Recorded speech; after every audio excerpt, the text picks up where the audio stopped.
warahmatullahi wabarakatuh. Selamat sore pemirsa TVRI dimanapun Anda berada. Apa kabar Anda hari ini? Senang sekali kami TVRI Kalimantan Barat hadir menjumpai Anda dalam Bincang 56. Pemirsa, kemajuan teknologi digital tidak dapat lagi dibendung. Bukan lagi sebuah pilihan, tapi sudah menjadi keniscayaan. Kita harus mengikuti dan harus mengikuti perkembangan zaman yang memang tidak bisa kita alihkan begitu. Nah, hari ini kita akan membahas tentang bagaimana Kalbar menuju transformasi literasi digital. Apa itu literasi digital? Dan kami mengundang DPD Gradasi Kalimantan Barat, ada ketua dan wakilnya. Nanti kita akan cari tahu bersama gradasi itu apa, fokus kerjanya itu di mana dan lain sebagainya. Saya perkenalkan dulu dua narasumber yang sudah hadir bersama kita. Yang pertama ada Bung Sarfandi selaku Ketua Gradasi DPD Kalimantan Barat. Selamat sore. Sore. Kemudian ada Bung Mafirza, Sekretaris Gradasi DPD Kalimantan Barat. Selamat sore. Sore, Mbak. Lengkap Ketua dan Sekretaris hadir, artinya kita akan bahas begitu banyak hal-hal seputar bagaimana Kalbar menuju transformasi digital, literasi digital. Saya mencoba ke ketuanya dulu nih, Bung Fandi. Ketika kita bicara tentang literasi digital, kemudian kami mengundang gradasi. Nah, mungkin masyarakat belum banyak yang tahu apa itu gradasi, apalagi mungkin usianya pun belum begitu tua untuk ada di Kalimantan Barat. Muda. Bisa dibicarakan dulu, dibahas dulu ini gradasi ini apa, hal barukah yang ada di Kalimantan Barat? Ya, makasih Mbak Husnul. Jadi sebenarnya gradasi ini sudah terbentuk di DPP itu udah 2 tahun. Jadi di Kalbar ini malahan baru running 2 bulan nih. Jadi kebetulan teman-teman di pusat itu mempercayakan mandat untuk pembentukan di Kalimantan Barat. Jadi Kalbar kayaknya udah agak telat, jadi makanya kita juga kita juga akan bentuk DPC-nya supaya apa? Mempermudah transformasi literasi digital di setiap daerah. Jadi memang masih baru, tapi memang saat ini udah pas untuk kita bicarakan tentang literasi digital. Seperti itu sih. Artinya ke depannya setiap kabupaten akan ada DPC terkait gradasi ini. Ada DPC-nya, bahkan DPC akan dibantu oleh pandu digital namanya. Itu individu yang mendampingi masyarakat dalam hal literasi digital di setiap sektor, baik UKM, pendidikan, pertanian maupun wisata maupun juga kesehatan, seperti itu. Masih ke ketua, apa pentingnya literasi digital masa sekarang? Sangat penting. Apalagi saat ini kita sudah lagi diserang pandemi ya, udah hampir 1 tahun lebih. Jadi memang dulu kita sudah memang digitalisasi sudah digaungkan oleh Pak Presiden dan sudah digerakkan masing-masing inilah ya, masing-masing masyarakat, termasuk dari teman-teman pendamping, termasuk teman-teman UKM, termasuk mungkin kawan-kawan konsultan gitu kan. Tapi memang saat pandemi lebih naik lagi kan trafficnya untuk memang kita harus melek IT dalam hal ini ya digital. Jadi memang saat ini udah sangat dibutuhkan terkait seperti apa sih dalam kehidupan sehari-hari. Di saat pandemi kita harus mengurangi aktivitas kita dalam hal seperti belanja. Sekarang ini kan sudah arahnya juga harus belanja online. Cuman ada satu sisi, misal seperti UKM juga tidak paham bagaimana memasukkan produknya untuk jualan di online. Makanya peran kita seperti ini salah satunya di sektor UKM sangat penting. Dalam hal apa? Dalam pendampingan dalam sisi marketingnya. Jadi itu kita pendampingan teman-teman di sektor IT-nya supaya teman-teman UKM itu juga bisa menciptakan pasar melalui marketplace ataupun mungkin melalui media sosial, didampingi oleh tim kawan-kawan gradasi, dalam hal ini juga dipandu digitalnya yang ada di setiap DPC kabupaten kota. Nah, kami di pengurusan itu menjembatani antara DPP dan DPD, seperti itu. Baik, Bung Firza, setuju tidak jika saya nyatakan bahwa hikmah dari pandemi adalah kita seluruh masyarakat di dunia bahkan itu dipaksa untuk belajar cepat karena mau tidak mau pandemi ternyata mendekatkan kita kepada dunia digital begitu. Terima kasih Mbak Husnul. Kalau saya lihat pandemi ini semacam evolusi ya, evolusi alam di mana yang bertahan itu adalah manusia-manusia yang unggul.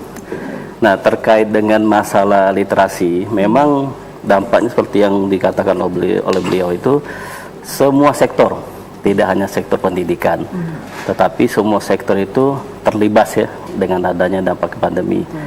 Nah, kita baru dapat data Mbak, itu di tahun 2018 Indonesia ini menduduki peringkat 72 dari 78 negara yang literasi digitalnya paling rendah. Nah, data itu nanti bisa dibuka di SIPA. SIPA itu organisasi internasional yang memang merunut dunia pendidikan. Kemudian kalau nggak salah, sains juga menempati peringkat 70 dari 77 negara. Matematika peringkat 72 dari 75 negara. Nah, terkait literasi digital ini, sepertinya yang namanya digital ini bukan bahasa baru ya, Pak Ketua. Setiap hari Mbak, setiap hari kita selalu ketemu dengan yang namanya digital. Hanya permasalahannya, apakah digital ini bisa memberikan dampak positif, apalagi dampak ekonomi bagi para pelakunya. Nah, di tingkat nasional, dengan adanya dampak pandemi ini, mau nggak mau kita harus lebih berkreatif, harus lebih berinovasi, harus lebih berevolusi dengan keadaan. Nah, digital ini menjadi suatu jembatan, Mbak, untuk mempercepat semua aktivitas kita lewat digitalisasi. Nah, hadirnya pandu digital lewat gradasi nanti itu akan langsung terjun ke masyarakat sampai ke level masyarakat di desa untuk membantu masyarakat yang perlu untuk digitalisasi. Karena namanya digitalisasi ini orang hanya tahu penyebutannya, tapi terkadang pemanfaatannya belum maksimal. Nah, kurang lebih seperti itu, Mbak. Dengan usia yang masih 2 bulan di Kalimantan Barat, kontribusi apa yang sudah diberikan untuk Kalimantan Barat? Kalau sebenarnya kita pelakunya bukan orang baru, mungkin organisasinya saja yang baru terbentuk. Saya sendiri penggerak ekonomi kreatif untuk di Kalimantan Barat, beliau konsultan di UMKM sama juga. Nah, setiap kita membentuk, membina dan mendampingi UMKM, kemudian di lembaga pendidikan, selalu yang kita jadikan patokan utama itu digitalisasi, Mbak. Nah, dengan adanya gerbong baru yang namanya gradasi ini, justru kita lebih mudah untuk menghimpun kawan-kawan. Anggota kita itu mulai dari mahasiswa, kemudian pelajar, kemudian dosen, bahkan ada beberapa dosen itu sudah S3 ya, Pak Sarpandi ya. Nah, itu begitu mendengar visi besar kita, kolaborasi membangun negeri, nah ini saya dengar ini cakep sekali nih. Karena yang namanya dosen ini kan aktivitasnya sangat sibuk nih, Mbak. Tetapi begitu kita jelaskan seperti apa sih organisasi ini, mereka langsung tertarik bergabung. Karena semua disiplin ilmu, tidak hanya disiplin ilmu pendidikan, ternyata bisa memberikan kontribusi. Nah, memang waktu 2 bulan ini masih belum sumuran jagung malah, Mbak ya. Bahkan di pusat itu baru 2 tahun efektifnya dibandingkan dengan organisasi sebelumnya. Tetapi karena pergerakan kita ini sangat masif sekali, kita organisasi terbesar kedua untuk digital di nasional. Dan bahkan kemarin kita baru mensertifikasi ya, Pak Sapandi ya, untuk pandu-pandu digital itu ada sekitar 1.500 orang. Dan kita live via Zoom dan webinarnya itu alhamdulillah sudah sertifikasi 600 orang lebih se-Indonesia.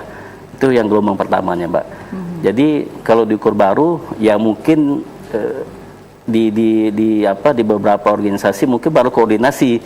Nah, kita malah kelajuan. Dan memang harus beralih cepat gitu ya. Iya. Dunia digital, dunia milenial itu memang harus punya energi yang lebih. Betul. Jadi tidak ada lagi istilah yang tua, ya kan, yang muda, semuanya melebur. Karena rata-rata dosen-dosen juga bahkan sampai ke guru dituntut harus kolaborasi, kemudian setiap aktivitas mereka harus digitalisasi juga. Nah, seperti itu, Mbak Usnul. Itu sudah menjadi tuntutan. Wajib. Betul. Baik. Saya kembali ke Ketua. Semboyan gradasi saya tertarik kolaborasi membangun negeri. Pertanyaan saya adalah ini berkolaborasi dengan siapa saja untuk bisa membangun negeri ini? Kalau bicara kolaborasi, memang kadang organisasi itu biasanya main masing-masing gitu ya, sendiri-sendiri. Harapan kita kita berkolaborasi. Walaupun kami ibaratkan sudah lama berkecimpung di organisasi, baik tadi yang disampaikan Pak Pirja di ekonomi kreatif, kalau saya di konsultan UMKM-nya, dan juga saya juga di lembaga pendidikan, saya mengalami kalau kerja sendiri itu tidak akan cepat, tidak akan mudah gitu. Makanya kolaborasi itu segala unsur kita tarik. Misal di 5 program yang dicanangkan oleh ini gradasi ini menggandeng Kominfo menggandeng gradasi terkait pembentukan pandu digital. Nah, pandu digital yang ada di Kalimantan Barat itu ada 64 lebih.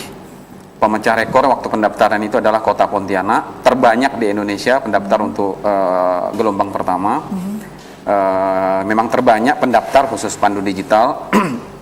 Jadi dan mereka berdasarkan latar belakang yang berbeda-beda.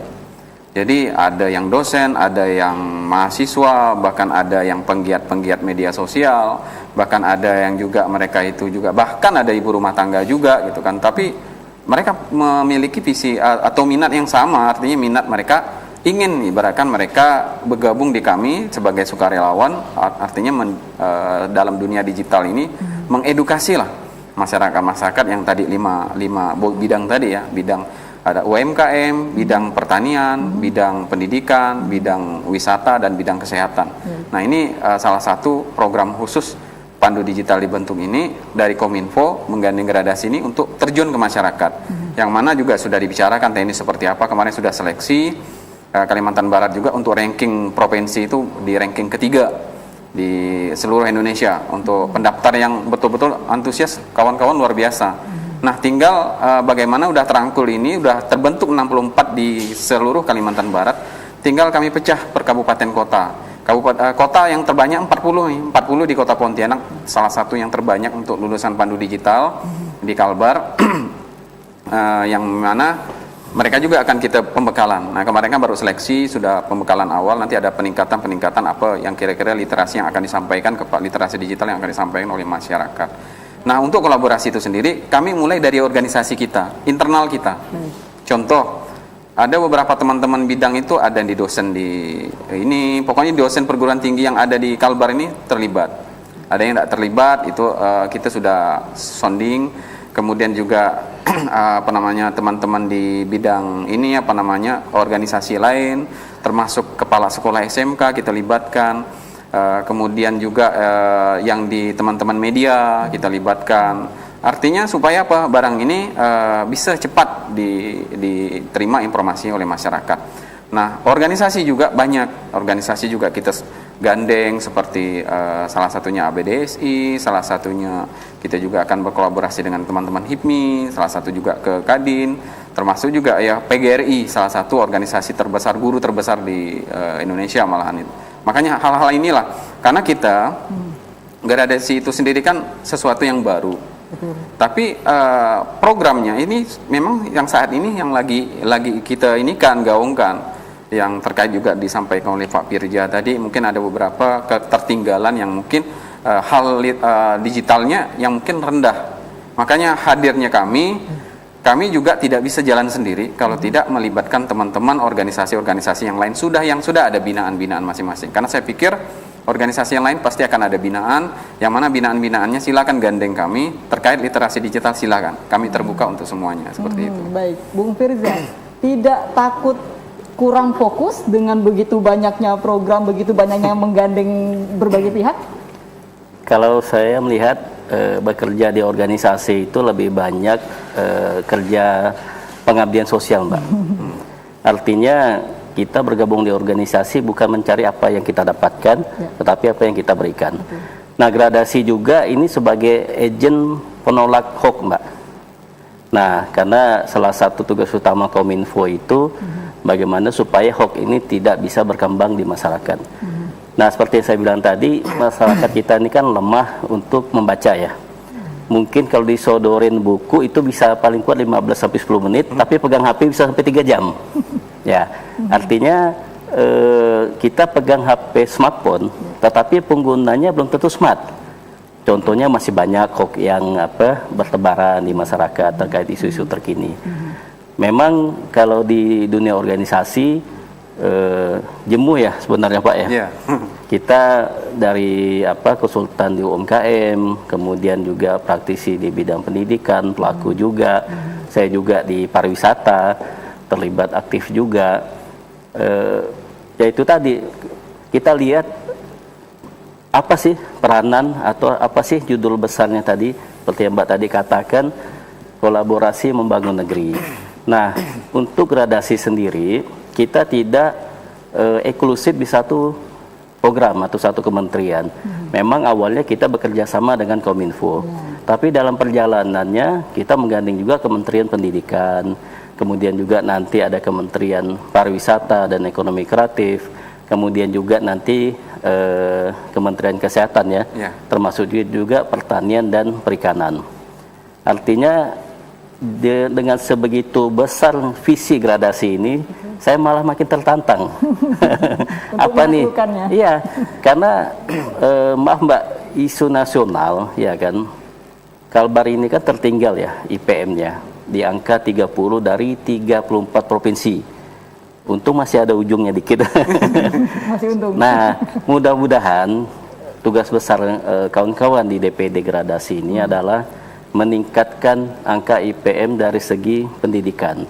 Karena indikator IPM itu kan tidak hanya pendidikan, ada juga dari kesehatan, ada juga dari sisi ekonomi.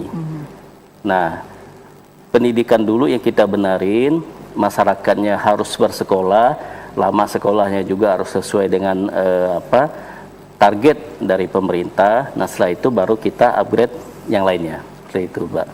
Baik, ini masih akan saya tanyakan nanti setelah jeda terkait bagaimana gradasi yang DPD Kalimantan Barat harus membangun negeri khususnya di Kalimantan Barat untuk meningkatkan IPM. Wujud konkretnya seperti apa nanti kita bahas, dan pemirsa pastikan Anda tetap bersama kami. Usai jeda kami kembali.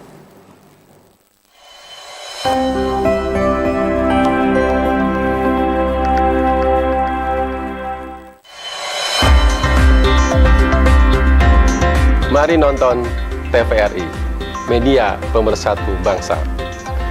APBN merupakan salah satu instrumen penting dalam pengelolaan keuangan negara. Keuangan negara mempunyai peran yang sangat vital dalam pembangunan nasional. Kanwil DJPB Provinsi Kalimantan Barat mengawal APBN membangun negeri. TVRI, media pemersatu bangsa.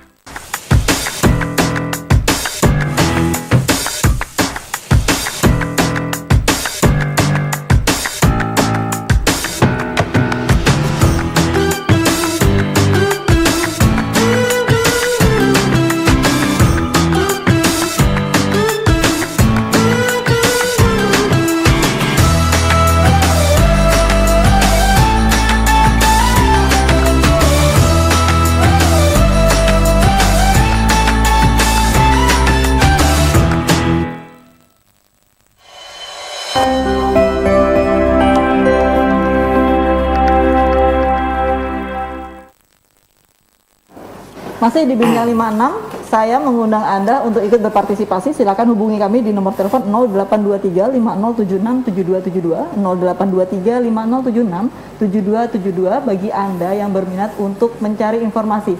Tadi di awal kita sudah membahas tentang bagaimana gradasi ikut mendampingi UMKM yang ada di Kalimantan Barat. Anda mungkin pelaku bisnis ingin mengetahui pendampingan seperti apa. Kita bahas, saya masih mencoba ke Bung Firza nih. Saya tertarik dengan angka IPM yang ternyata Kalimantan Barat posisinya ada di 30 dari 34 provinsi.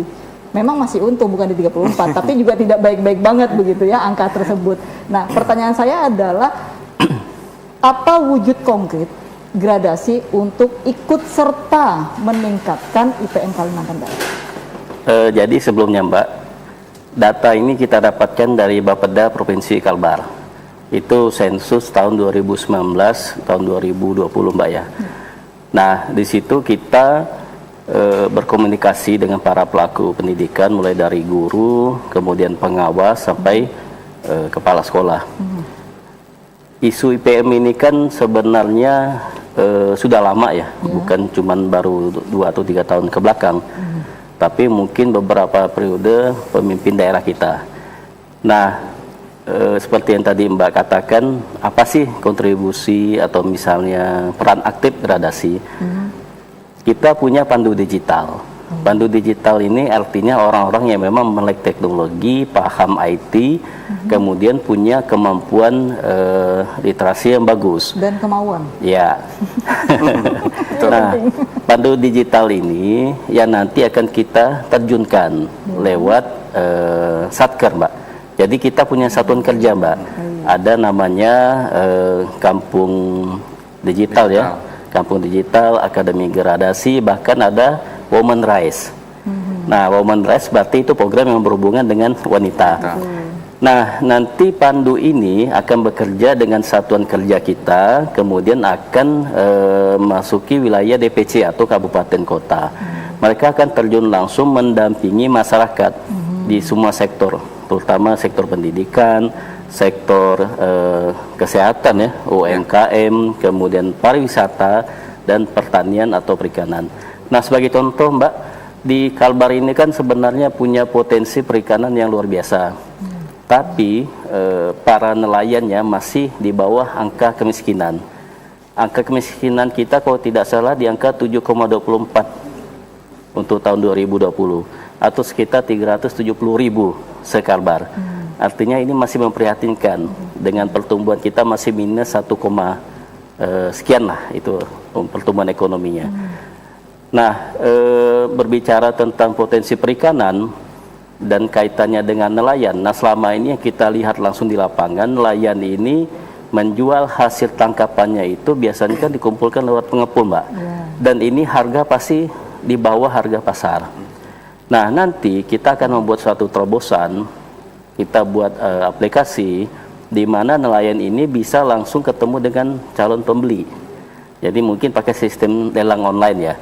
Begitu mereka datang, kemudian mereka kumpulkan, difoto, upload ke aplikasi, langsung lelang berapa gitu per kilo sesuai jenis ikan. Nah, ini akan sangat membantu, Mbak. Bayangkan kalau mereka jual ke pengepul harga bisa sepertiga gitu dari harga normal. Tetapi kalau langsung ketemu dengan pembelinya, harga mungkin lebih tinggi karena sistemnya lelang. Ikan segar kemudian bisa didapatkan dengan harga yang kompetitif lah, Mbak. Nah, itu satu sektor. Kemudian juga di sektor yang lain, dunia pendidikan, kita punya kurang lebih berapa Pak ya yang untuk PAUD sekalbar? 2.000 lebih. 2.600 ya kalau nggak salah. 2.600. Itu PAUD se-Kalimantan Barat. Nah, kami sudah beberapa kali, kebetulan beliau ini adalah asesor untuk akreditasi PAUD. Kita sudah sampai ke daerah terjauh ya, tertinggal. Sebenarnya saya nggak setuju konsep tertinggal, terluar, terbelakang ini, karena nanti image-nya malah ke situ terus kan.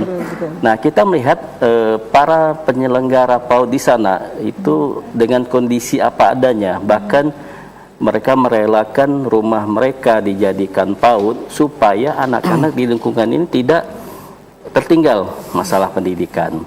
Nah, ketika mereka dituntut harus terakreditasi, nah tidak semua guru atau tutor ini paham IT, Mbak. Bahkan kadang-kadang operator mereka aja belum bisa buka laptop. Nah, itu pernah kita temukan. Nah, dengan adanya pandu digital yang mana nanti calon pandu ini adalah anak-anak dari kampus, ya kan, anak-anak mahasiswa yang kita harapkan kembali ke masyarakat, kembali ke daerah asalnya. Nah, ini mendampingi PAUD-PAUD. Kalau ada 2.800 PAUD sekalbar, ya kan, berarti ada 2.800 juga pandu digital yang akan membantu PAUD, ya kan? Karena ya yang namanya PAUD ini kan lembaga swadaya, Mbak ya. Lembaga swadaya memang dirintis dari kemampuan masing-masing penyelenggara. Bisa jadi mereka juga mengelola dengan kemampuan mereka apa adanya. Nah, pengabdian inilah yang nanti akan bukan dibebankan ya bahasanya, tetapi yang akan menjadi tugas utama para pandu. Bagaimana PAUD itu bisa sistemnya digital, kemudian PAUD bisa mempromosikan PAUD-nya, kemudian sistem pembukuannya dan sebagainya macam. Nah, itu di bidang pendidikan, Mbak.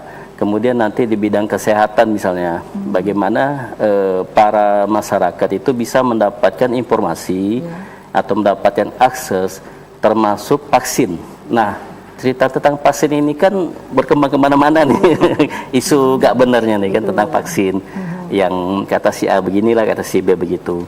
Nah, pandu ini juga nanti akan mengawal bahwa yang namanya vaksin ini ya memang harus diberikan. Karena itu bukan lagi program pemerintah kita, tetapi seluruh dunia tetap akan mendapatkan vaksin. Nah, pandu juga nanti akan masuk ke sektor kesehatan, ya kan, memberi penjelasan seperti apa sih vaksin itu, kemudian manfaatnya seperti apa, dan apa kerugian kalau tidak divaksin. Nah, termasuk juga UKM. Nah, sektor UKM ini adalah sektor yang sering kali ya dibicarakan, tetapi sering kali juga menjadi kambing hitam, kalau saya bilang kan. Artinya UKM ini sektor yang paling kuat kalau menurut saya. Waktu krisis ekonomi, UKM tetap bertahan.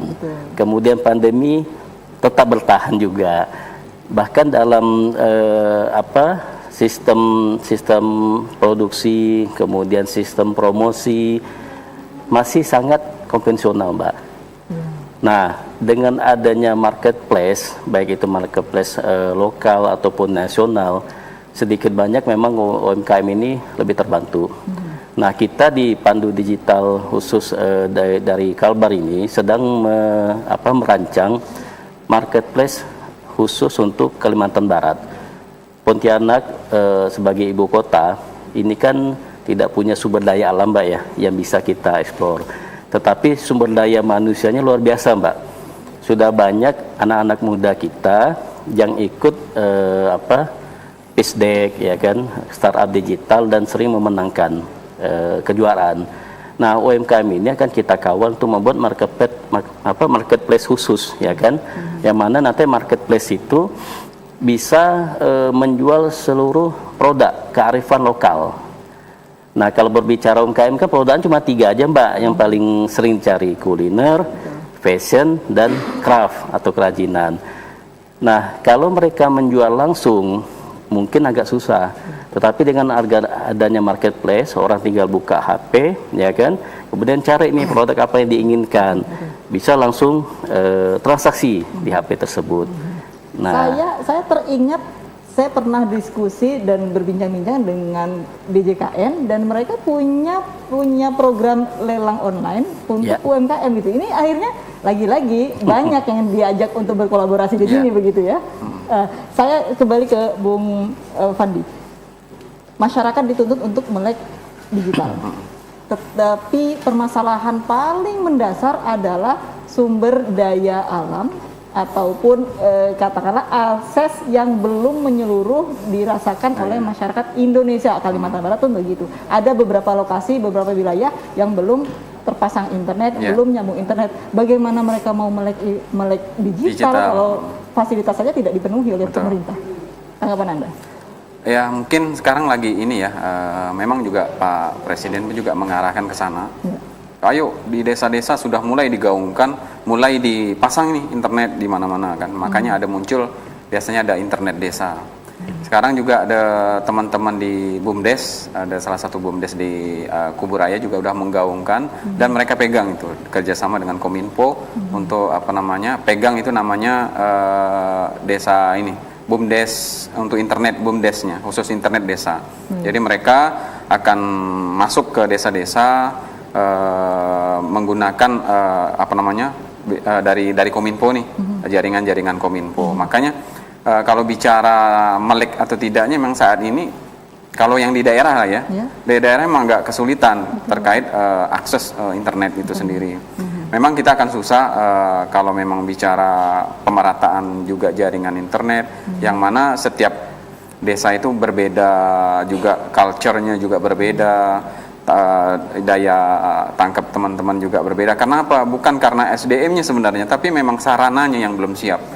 Jadi mungkin ya edukasi, kami ini kan juga ada beberapa program yang diinisiasi oleh teman-teman DPP. Yang ada namanya program tadi yang disebutkan oleh Pak Firja itu Akademi Gradasi, dan adanya Women Rise, yang mana masing-masing programnya beda-beda divisi. Nah, turunan dari dua program ini yang dikawal oleh gradasi itu menjadilah kampung digital, kampung literasi digital, yang mana kampung literasi digital itu akan dikawal oleh teman-teman DPC. Siapa yang mentor-mentor yang ada di kampung digital nih? Itu tadi adalah pandu digital yang akan dibentuk, salah satunya mungkin di kampus juga bisa dibentuk, kemudian di desa juga bisa dibentuk, bisa tergantung RT mau nggak, misalkan dari RT, ayo kami mau bentuk kampung digital, boleh. Kalau internet nggak ada gimana? Ada solusinya, kita coba sounding dengan desa. Karena kita tahu di Kuburaya, salah satu BUMDes juga udah membuat sebuah gebrakan khusus untuk membentuk internet desa melalui BUMDesnya. Jadi ada usaha-usahanya, pemberdayaan masyarakat juga dalam hal pengembangan jaringan, ya memaksimalkan teman-teman lulusan dari lembaga pendidikan pelatihan. Salah satunya juga seperti jaringan komputer. Jadi membuka ruang baru nih, membuka jadi suatu ekosistem keuangan, ekosistem ekonomi terbuka semua. Termasuklah mungkin kalau udah masuk jejaring internet itu kan seperti yang disampaikan akan mudah. Terkait misal ada marketplace, kemudian desa-desa akan didampingi dalam hal pemasaran produk, kemudian juga ya salah satunya yang ini ya. Kami kemarin juga pendampingan oleh teman-teman yang pengen mendaftar di kartu prakerja. Ini juga rata-rata kadang-kadang kawan-kawan itu harus mendaftarkan online nih. Ya, betul. Harus mendaftar, harus ke perkotaan gitu kan. Perkotaan tambah lagi pada saat jaringan sibuk itu susah sekali. Makanya sudah sulitnya mereka dapat sinyal. Pada saat mereka dapat sinyal, tapi mereka susah untuk karena akses. Saat itu ya sibuk jaringannya kan, kredit. Jadi akhirnya pasrah, akhirnya gimana sampai ada yang bicara, sampai ada joki gitu kan. Kami menghindari hal-hal yang seperti itu, yang mungkin hal-hal terkait digitalisasi untuk kawan-kawan masyarakat yang butuh. Kami mencoba pandu digital mungkin salah satu pendamping lah untuk kawan-kawan terkait digitalisasi untuk masyarakat yang membutuhkan. Seperti itu. Berbagai program kerja melihat dari berbagai sudut, dari mulai pendidikan, kesehatan, UMKM, pertanian dan perikanan. Pertanyaan saya masih ke Bung Fandi, di mana pariwisata ikut bisa dimanfaatkan terkait kampung literasi digital ini? Oh iya. Jadi letaknya ibaratkan di pariwisata ini sebenarnya kampung digital itu sendiri adalah bisa kita bentuk dalam satu wilayah, apalagi akan mudah apabila di wilayah tersebut itu merupakan salah satu objek wisata. Bentuklah sebuah kampung gradasi di situ, kampung digitalnya, yang mana masyarakat itu akan kita mengarahkan ke sana. Salah satunya juga ya pandu digital juga akan kita bentuk di daerah tersebut, yang mana nanti akan kita coba usulkan. Apalagi saat ini kan ada 15.000, yang kedua ini 10.000 atau 15.000 ya, 1.000 ya, sampai 15.000 untuk penerimaan lagi. Ini untuk gelombang kedua ini lagi proses sampai tanggal 8 Maret pendaftaran terakhir. Jadi kita buka seluas-luasnya teman-teman untuk relawan-relawan lah ya. Kami menamakannya relawan. Kenapa? Kalau kita bicaranya ini, nanti mereka akan menanya hak dulu gitu kan. Tapi kalau dibicara relawan, peran serta teman-teman yang mendaftar di Pandu Digital, kalau memang udah relawan dia mendaftar, berarti dia siap dibayar dan tidak dibayar. Untuk dibayar sendiri sebenarnya teman-teman juga akan mendapatkan sesuatu lebih apabila apa yang disampaikan, apa yang dilihat terlihat dan nampak. Desa akan melihat, oh ini bagus. Karena kalau emang kita mau sounding dengan kegiatan-kegiatan kita harus nampakkan dulu, jangan ngomong dulu gitu. Makanya kita pun juga udah sampaikan sebelum kita sounding kemana-mana, sebelum kita audiensi kemana-mana, kami harus bicara data dulu. Dan apa itu gradasi? Gradasi adalah perkumpulan relawan-relawan yang mengabdikan dirinya untuk waktu, baik segi waktu, tenaga pikiran. Yang dalam hal ini kami juga sepakat memang tidak ada anggarannya, tapi kalau kita berbuat untuk kemajuan masyarakat juga didukung oleh kawan-kawan DPP, ini akan menjadi sesuatu hal yang besar. Banyak akan yang melirik untuk program literasi digital di daerahnya masing-masing, terutama desa. Sebenarnya tinggal kita saja menyiapkan diri kita siap atau hendaknya terkait untuk pembentukan relawan-relawan yang ada di setiap daerah. Seperti itu aja sih sebenarnya. Bung Firza, tadi Anda menyatakan bahwa gradasi mengawal hoax begitu. Ini kembali menjadi PR besar karena memang yang namanya berita yang tidak benar lebih cepat menyebar dibandingkan berita yang benar begitu. Sementara pemahaman masyarakat untuk smart terhadap katakanlah dia menggunakan handphonenya itu tidak sesmart handphonenya itu sendiri, dia lebih kalah cepat begitu ya, kalah pintar dengan handphonenya. Tanggapan Anda terkait hal ini? Jadi informasi awalnya Mbak, sebelum menjadi pandu digital, kami ini harus mendaftarkan akun medsos kami. Jadi ada 3 akun medsos itu yang wajib untuk didaftarkan. Yang pertama FB, kemudian IG, dan terakhir itu Twitter. Nah, akun ini akan dipantau langsung oleh Kementerian Kominfo, Mbak. Sebagai pandu digital sekalipun, ya, bukan hanya pengurus gradasi. Bukan hanya pengurus. Artinya kalau pengurus sudah pasti pandu gitu kan. Nah, bagaimana kita mau mengawal hoax tapi ternyata pandunya sendiri nge-hoax gitu di akun medsosnya. Seperti itu, Mbak. Nah, masyarakat kita ini kalau saya lihat belum cerdas dalam bersosialisasi di dunia maya. Bahkan kemarin itu salah satu akunnya Google ya kalau nggak salah ya, apa Microsoft ya? Microsoft itu Indonesia itu ada citizen terburuk seluruh dunia. Bayangkan Mbak, ini fakta ya. Artinya kita ini gampang sekali untuk menjustis orang, untuk menjatuhkan opini, termasuk juga black campaign segala macam.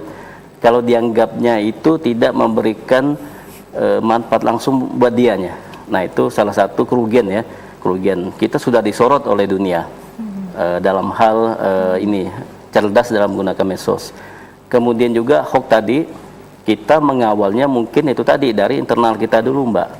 Jadi ketika kita men-share segala sesuatu di medsos kita itu benar-benar kita cari dulu nih kebenaran tentang berita yang akan kita share. Kemudian ketika kita mengkomen sesuatu peristiwa atau hal, nah semua orang Indonesia ini kan pengennya jadi citizen jurnalis ya, maunya gitu ya, walaupun nggak dibayar tapi seneng Mbak.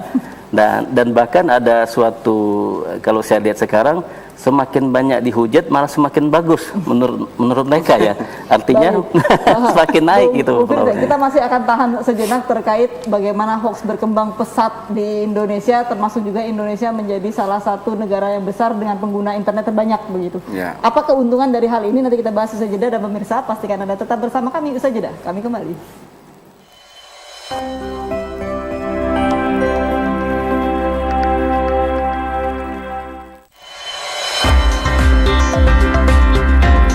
Bersama kita dorong roda pemerintahan di Kalimantan Barat dengan meningkatkan tata kelola dan nilai tambah investasi.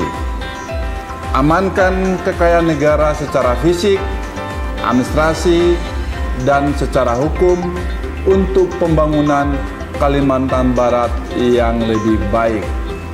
Bersama kita kelola kekayaan negara yang akuntabel untuk kemakmuran rakyat. Ayo nonton TVRI, media pemersatu bangsa. TVRI, media pemersatu bangsa.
Masih di Bincang 56, bahasan kita tentang Kalbar menuju transformasi literasi digital. Kami masih menerima telepon Anda di 0823 5076 7272. Kembali 0823 5076 7272 bagi Anda yang ingin mengetahui lebih lanjut gradasi DPD Kalimantan Barat itu fokus kegiatannya ke arah mana, kemudian bagaimana dengan kemajuan literasi digital yang ada di Kalimantan Barat. Tadi kita membahas tentang bagaimana gradasi mengawal hoax agar tidak menyebar luas di Kalimantan Barat khususnya. Saya masih ke Bung Firza. Kalaulah tadi Anda menyatakan bahwa Indonesia dikenal dunia tetapi dengan predikat yang buruk terkait bagaimana pengguna internet tidak dewasa dalam menggunakan internet. Kalau dilihat dari sisi positifnya, dengan jumlah pengguna yang begitu besar, andai kata mereka diarahkan ataupun dikawal dengan pandu digital yang tadi disebutkan, akan ke arah mana nilai positif bagi pengguna internet ini?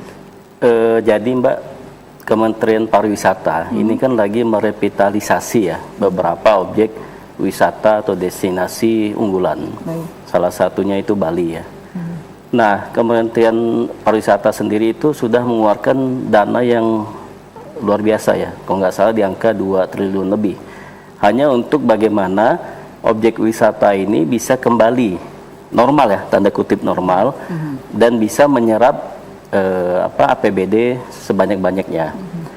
Nah, kalau program sebagus itu tidak dikawal dengan masyarakat Indonesia sendiri yang cerdas, artinya potensi sebesar itu akan sia-sia kalau para pengguna medsos ini karakternya masih karakter yang suka ngehok gitu ya, Mbak ya.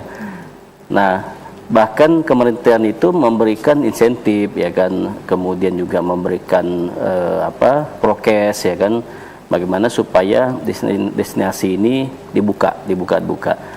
Karena yang namanya pariwisata itu penyumbang salah satu ya, penyumbang terbesar ya devisa untuk negara. Nah, cara kita ini sebenarnya tugas berat ya kan, tapi bukan tidak mungkin kita kerjakan. Bagaimana supaya mereka merasa bahwa ini dunia maya akan berdampak secara langsung ke dunia nyata mereka. Nah, itu yang harus kita tekankan. Mulutmu harimaumu, itu Mbak. Jadi jangan asal istilahnya itu jangan asal keluar, tetapi dampak setelah itu mereka menyesal. Bahkan banyak ibu-ibu rumah tangga ya yang masuk BUI Mbak, kena undang-undang ITE hanya karena komen, bahkan nge-share. Nah, undang-undang ITE ini kan polisi punya unit cybercrime itu ya, yang setiap hari itu memantau hampir 600 Mbak, kalau nggak salah saya itu di Polda masing-masing itu berita-berita hoax, termasuk juga komen-komen sara, ujaran kebencian dan yang lain-lain yang menjurus ke arah negatif. Nah, mungkin nanti kita akan ada satu satker lagi yang fokus untuk mengawal hoax ini Mbak. Karena percuma saja kita revitalisasi infrastruktur, kemudian juga memberikan insentif, tapi ternyata ini yang dipromosikan hal yang jelek. Dan ternyata dunia melihat Indonesia bukan seperti Indonesia yang masyarakat timurnya ramah, sopan, santun, welas asih, terbuka.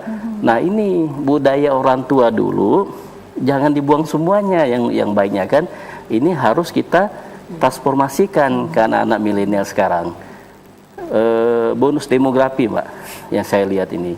Jangan sampai potensi bonus demografi di Asia ya, di Jepang, di Korea, bahkan di Cina sudah mulai menurun. Indonesia malah mulai naik nih bonus demografi. Anak-anak muda usia 15 sampai 30 tahun ini.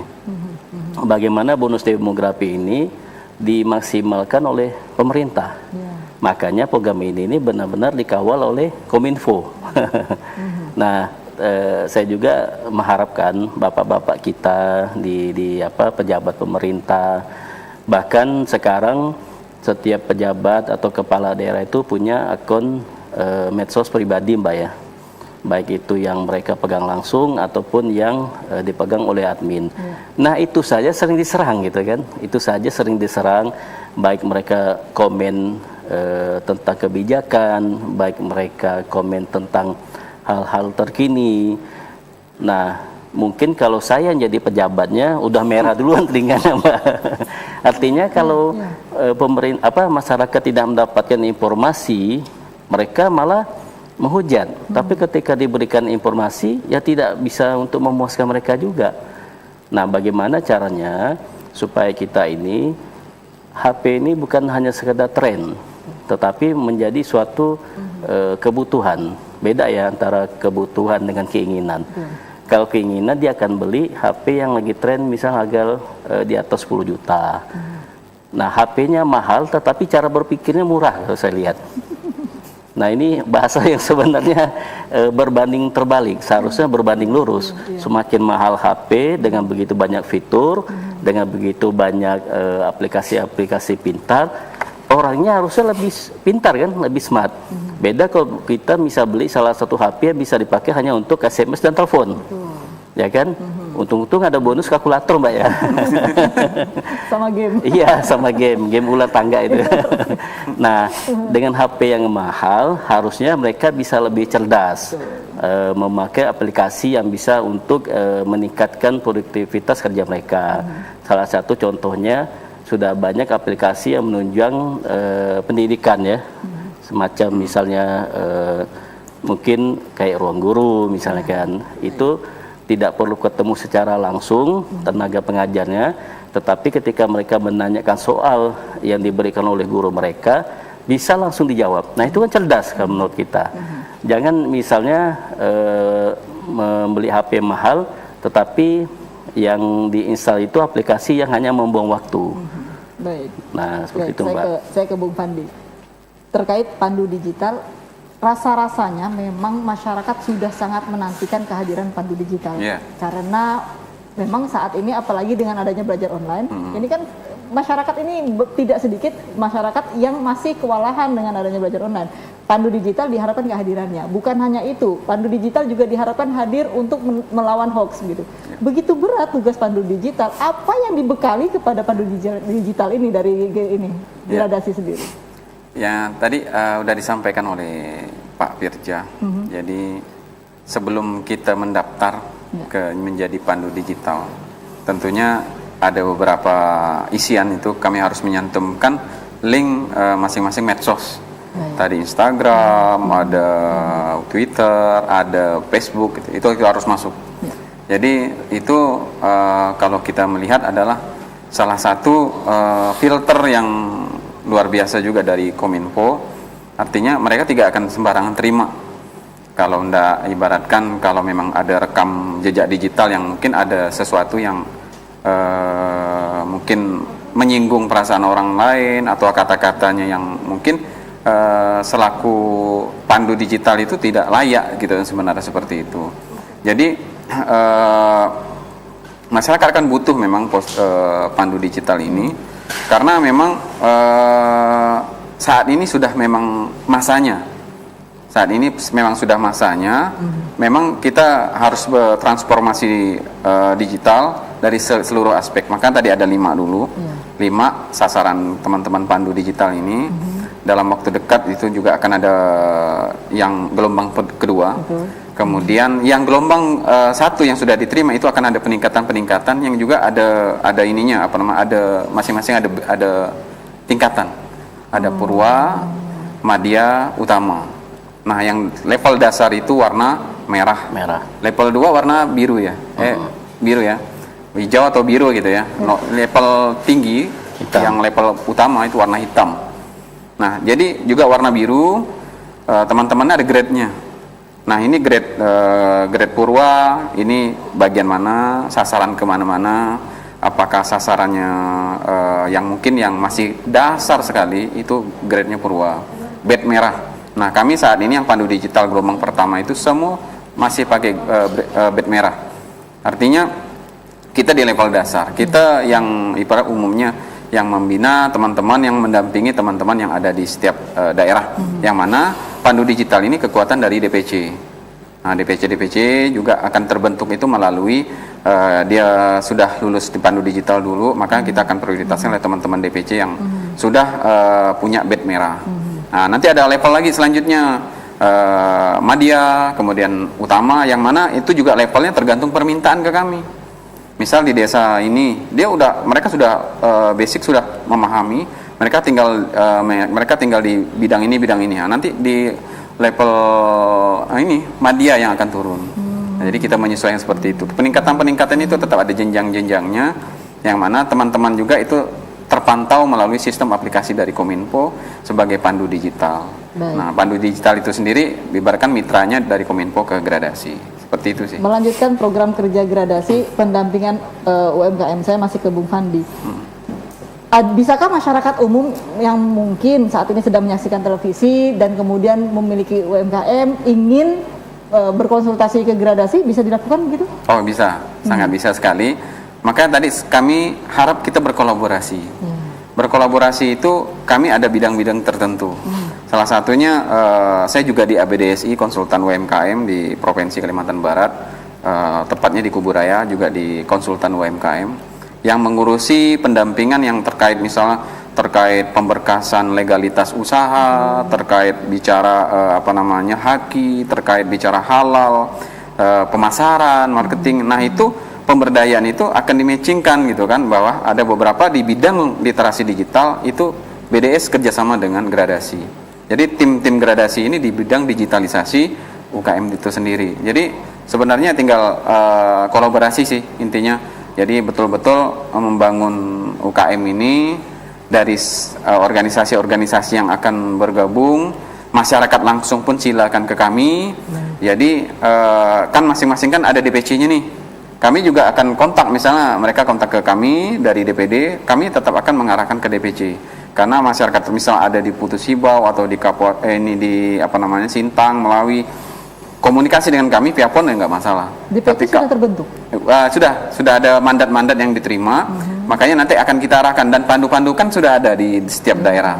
Jadi tinggal kita ngarahkan ke teman-teman di setiap, baik itu sudah jadi pandu ataupun masih calon pandu digital. Karena mereka itu akan, walaupun mereka tidak jadi pandu, tapi kami harapkan mereka menjadi relawan terlebih dahulu. Relawan relawan pendamping pelaku usaha, masyarakat, supaya mereka ngarahnya ke pandu digital. Kenapa ke pandu digital?